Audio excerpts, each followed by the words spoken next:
ನಮಸ್ಕಾರ ವೀಕ್ಷಕರೇ, ನಿಮಗೆ ಮತ್ತೊಮ್ಮೆ ಪುಷ್ಪಲತಾ ಕಿಚನ್ಗೆ ಸ್ವಾಗತ. ಇವತ್ತು ನಾ ಮಾಡ್ತಾ ಇರೋದು ಸಬ್ಬಕ್ಕಿ ಪಾಯಸ. ಸಬ್ಬಕ್ಕಿ ಪಾಯಸಕ್ಕೆ ಒಂದು ಇಷ್ಟು ಬಟ್ಲು ಸಬ್ಬಕ್ಕಿ ತೊಗೊಂಡೇನಿ. ಆಮೇಲೆ ಅದಕ್ಕೆ ಒಂದು ಅರ್ಧ ಕಪ್ಪಷ್ಟು ಸಕ್ಕರೆ, ಆಮೇಲೆ ಅರ್ಧ ಲೀಟರ್ ಹಾಲು. ಇದನ್ನು ನಾನು ಇವಾಗ ಕಾಸ್ಲಿಕ್ಕೆ ಇಡಬೇಕು. ಇವಾಗ ಹಾಲು ಕಾಯ್ದಿದೆ. ಇದಕ್ಕೆ ನಾನು ಇದು ಸಬ್ಬಕ್ಕಿ, ನೀವು ಬೇಕಾದರೆ ಸಬ್ಬಕ್ಕಿನ ಹುರಿದಾದರೂ ಮಾಡ್ಬೋದು. ನಾನು ಬೇಗನೆ ಆಗೋದಕ್ಕೆ ನೆನೆಸ್ಬಿಟ್ಟು ಮಾಡ್ತಾಯಿದ್ದೇನೆ. ಆಗ ಸಕ್ಕರೆ ಹಾಕ್ತಾಯಿದ್ದೀನಿ.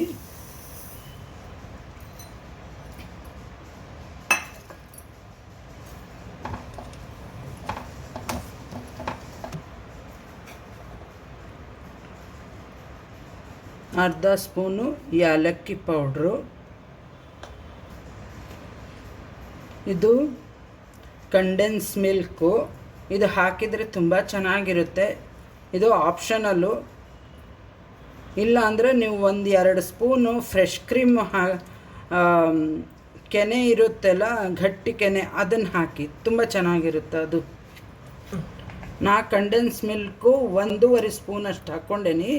ನಿಮಗೆ ಎಷ್ಟು ಸ್ವೀಟ್ ಬೇಕಲ್ಲ ಅಷ್ಟು ಹಾಕೋರಿ. ಆಮೇಲೆ ಇದು ಒಂದು ಸ್ವಲ್ಪ ಥಿಕ್ನೆಸ್ಸು ಬರುತ್ತೆ ಪಾಯಸ, ಆವಾಗ ತುಂಬ ಚೆನ್ನಾಗಿರುತ್ತೆ. ನಾ ಹಾಲಲ್ಲೇ ಒಂದು ಚಿಕ್ಕ ಲೋಟಲ್ಲೇ 1/4 ಲೋಟ ನೀರು ಹಾಕೇನಷ್ಟೆ. ಪಾಯಸಕ್ಕೆ ಇದು ದ್ರಾಕ್ಷಿ, ಗೋಡಂಬಿ, 1-2 ಸ್ಪೂನ್ ತುಪ್ಪ ಹಾಕ್ಕೊಂಡೇನಿ. ಅದರದಾಗ ಹುರಿತೇನೆ.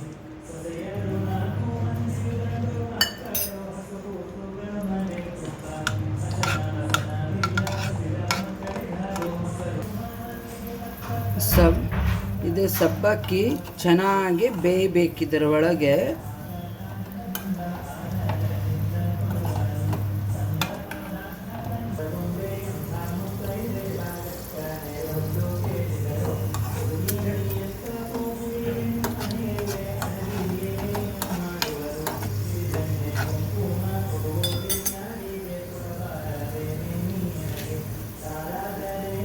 ನೋಡಿ, ಚೆನ್ನಾಗಿ ಕುದಿಬೇಕು. ಈ ಥರ ನೋಡಿ, ಕಂಡೆನ್ಸ್ ಮಿಲ್ಕ್ ಹಾಕಿದರೆ ಸ್ವಲ್ಪ ಥಿಕ್ನೆಸ್ ಇನ್ನೂ ಬರಬೇಕು. ತುಂಬ ಚೆನ್ನಾಗಾಗುತ್ತೆ.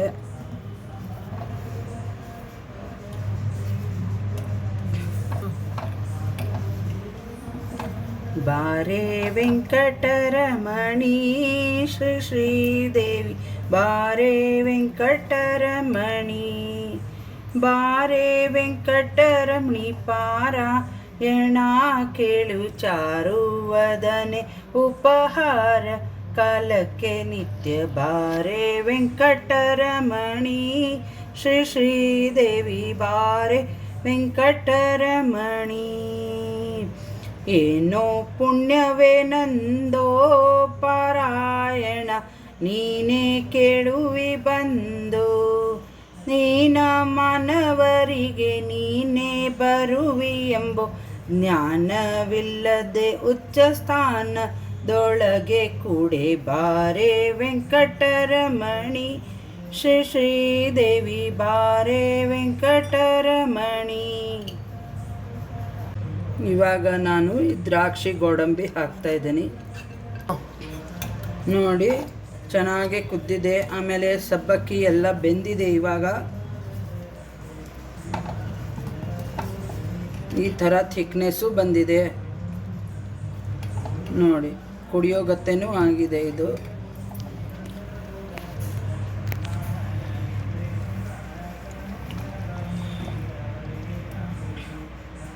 ಈ ವಿಡಿಯೋ ನಿಮಗೆ ಇಷ್ಟವಾದಲ್ಲಿ ಲೈಕ್ ಮಾಡಿ, ಸಬ್ಸ್ಕ್ರೈಬ್ ಮಾಡಿ, ಬೆಲ್ ಐಕಾನ್ ಕ್ಲಿಕ್ ಮಾಡಿ. Thank you.